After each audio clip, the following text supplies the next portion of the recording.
You serve what seeks to emerge from those people, from their ideas, from their analysis, from their group. You put legs under what that group of people comes up with. So that's, I think, part of that let come part. You trust that it will come, and you serve what seeks to emerge, and you build the road by walking. These were all things that I said before I read Presidency. As I said, this is how we work. We serve what seeks to emerge. We build the road by walking. We listen to people and start where they're at. And we believe in the empowerment of everyday people and real people who spend time outside. And in the wisdom, take your cues from the wisdom of these people. And that's been at the core of our work for 20 years. And it's been transformational to me, and starting to be transformational as a result of this. So let's go to the next one. I did get tired of working for the Land Stewardship Project. Writing grants, going to meetings all the time with flip charts in church basements. I started calling it the Meeting Stewardship Project. I wanted something different. I wanted to do something different that would capture more of the serendipity of things. And so my wife and I bought a building. In western Minnesota, you could buy buildings really cheap. So we borrowed $6,000 from my brother, put it down on a contract for deed, bought this building for $30,000, and started a coffee shop. And it was the idea to get away from the grant cycle, get away from that, and try to, taking a cue from Ben & Jerry's, trying to do something that, put our values on their sleeve. We want clean water, we want local food, we want, downtown, healthy, vital, rural communities. But do it through a till, do it through a business. So I actually took a leave of absence from LSP and developed a business plan, and then ended up leaving LSP after I started this business, and ran it for 8 years. So next slide. And this whole process, the business is still going today. I still own the building, but I've sold it. But it was one of these places where people could gather, and all sorts of unexpected things happened there. We, of course, believed in local food. We named all the drinks after area tributaries, so we were doing watershed consciousness. You get the Pomme de Terre Plunge, the Chippewa Cappuccino, the Lucky Paro Latte, and we served grass-fed beef, and we had art on the walls, and we had music, and we had locally made furniture. And what was so surprising was how the Republican Country Club business set started coming and hanging out and mixing it up with the tree huggers, and the born-again Christians were there, and the youth, and it became this place where people gathered to be creative and talk. And it was a fascinating experience, and it taught me so much. I always say I wanted to go to graduate school, never went, but Java River was my graduate school because I learned so much from a lot of these business people who were college or high school dropouts. There's a saying that the A and B students work for the D and C students.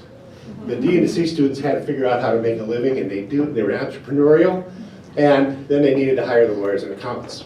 And so I learned a lot from those D students about how to run a business and their own wisdom. And it happened in very many surprising ways. So I just have a little, next slide. Well, what we learned from that. When opposites come together, powerful things can happen. So when Republicans and the Democrats came together around the coffee shop, magic started happening. We started redoing our Main Street, we fixed up buildings, we created campaigns, the list goes on. Lots of things happened. And then be prepared for rapid prototyping to happen as people want to act on the new energy and ideas they experience when they come together.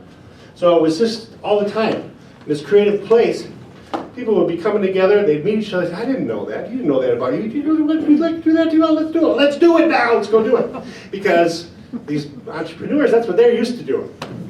They had so much capacity. I'd say, let's go do this, and the next thing you know, 5 people would show up with a skid loader and something like this, They had capacity, and they liked to do it. And so it happened, lots of stuff. It continues to happen. And then really I learned about the importance of plain spoken language.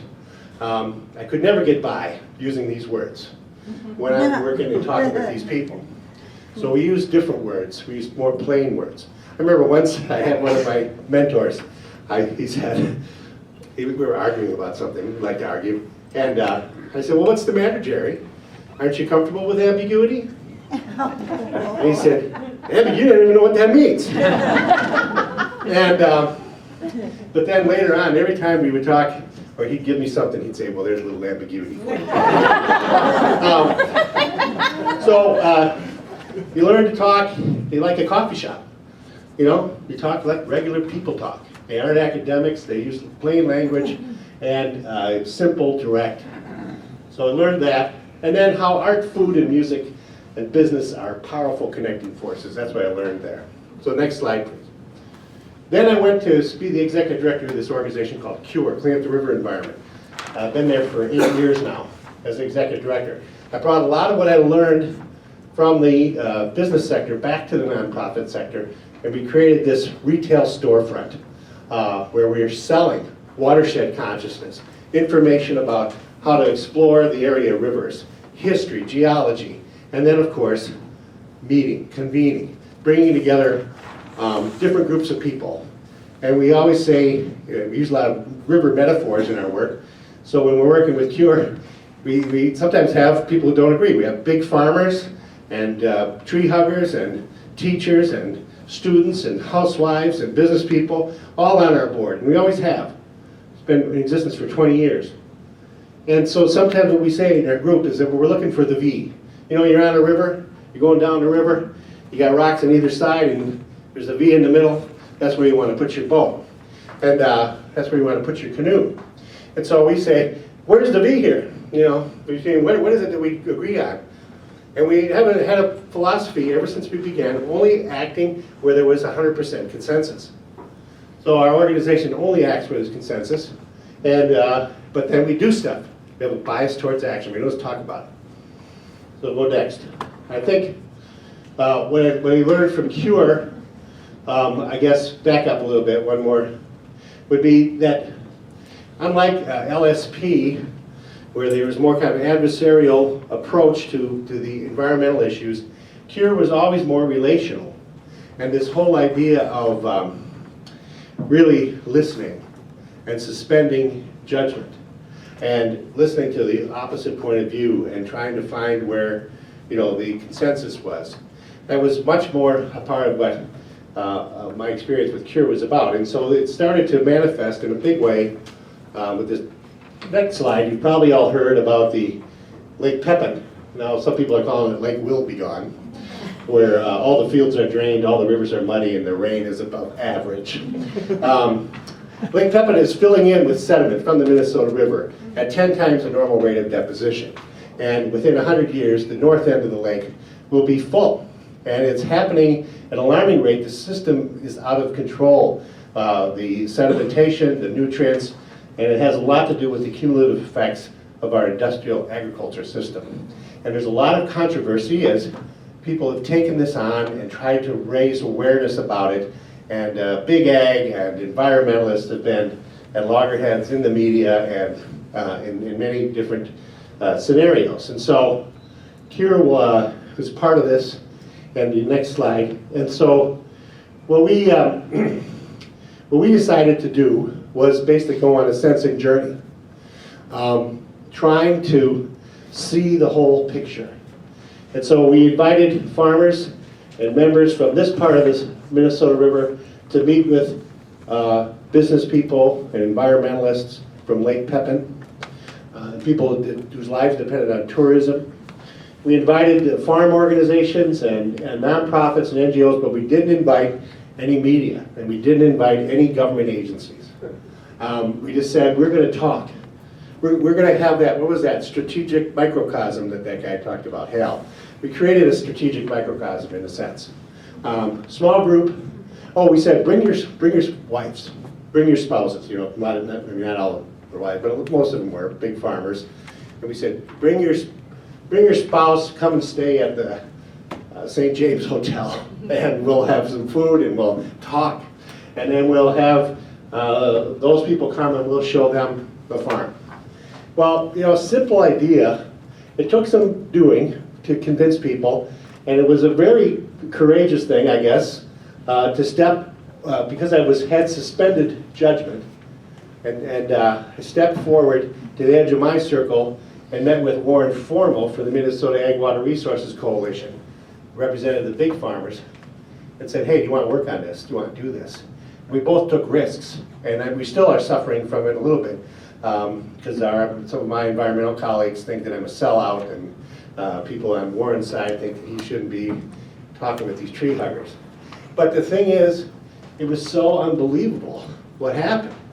The listening that went on, and I just can't tell you how many things have come. And that happened last year, and how it was so seminal in just making all sorts of things happen, to the point now where there's some high-level dialogues going on.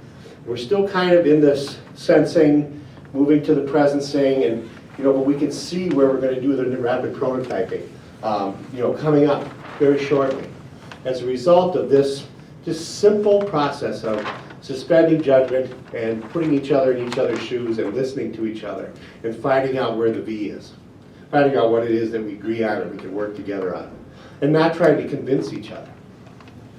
So, next.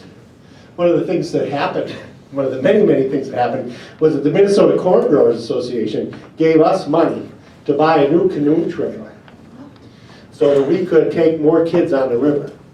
And then we said, we'll take it, but the first thing you gotta do is your board's gotta go canoeing with our board.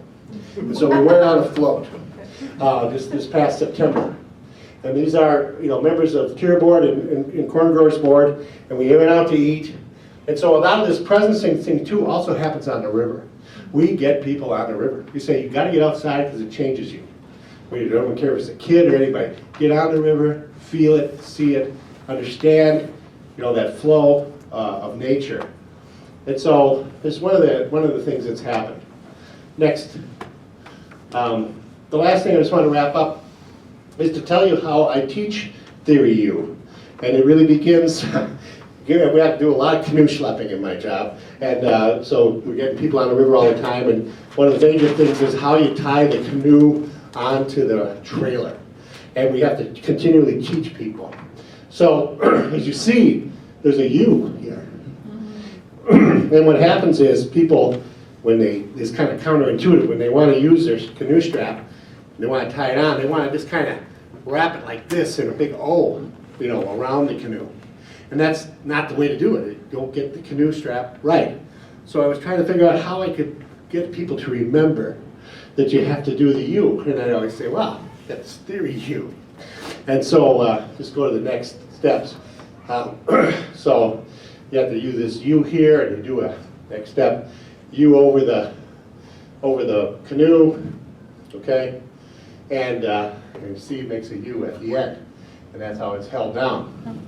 So I just wanted to show you how I do it. I'm going to turn off the mic here. So I'll say to somebody, a kid, student, or whoever, I'll say, now, we're going to teach you how to put the canoe strap on right. And in the process, I'm going to teach you about the profound way that society's changed. Now, this has been documented by MIT scholars. So if you want to understand the process for making profound change in societies and individuals and organizations, it's Theory U. Now, so you have to remember, you got to start with the U. And this theory says that, in every so often, things happen where things just don't work anymore. They just start collapsing. You're not working. And now that's the top of the U. And so when people are kind of in this groan zone, as Jerry Nagel likes to say, when things just aren't working and you want to do something about it. So that's at the top of the U. Well, then the next stage is to attempt to see the whole. Attempt to see the whole as it is. Just as it is now, all the pieces of the system that isn't working, bring them all together, look at it, see the whole, and suspend judgment in that process. Don't try to say it's right or wrong, just observe it as if you were 10,000 feet up, looking down, just saying, isn't that interesting? Isn't that doesn't work, isn't that interesting? And let that just percolate for a while. Just back off from it. Spend some time seeing the whole, and then just back off. Sometimes that means getting out in nature, getting out on a canoe like we're just about to now, letting nature inform you. Or sometimes it's just sleeping on it, or just letting it sit. But eventually, if you've done that work of suspending judgment, seeing the whole, and then letting it go, something always comes. Something always comes up where all of a sudden these people who thought they didn't agree, trying to figure out the problem, will get a collective aha moment where you're just like, why didn't we think of that before? It's a crystallizing moment. And then the excitement that happens, people want to do stuff. They want to act on that new idea. And so you got to do rapid prototyping. And I always say Western Minnesota is the best place to do rapid prototyping because we got really cheap infrastructure and cheap place to live. So if you want to experiment, make something happen, come to Montevideo, come to the Western Minnesota, because we are a place that's small enough, only 5,000 people, where we can see the whole and we can make stuff happen. We can prototype it. And that's what we like to do. We like to do stuff. And so, and then as a result of doing that, prototyping and working together, a new relationship, a new paradigm, and a new system emerges. And that's how we work, and that's what Theory U is. So, thank you very much.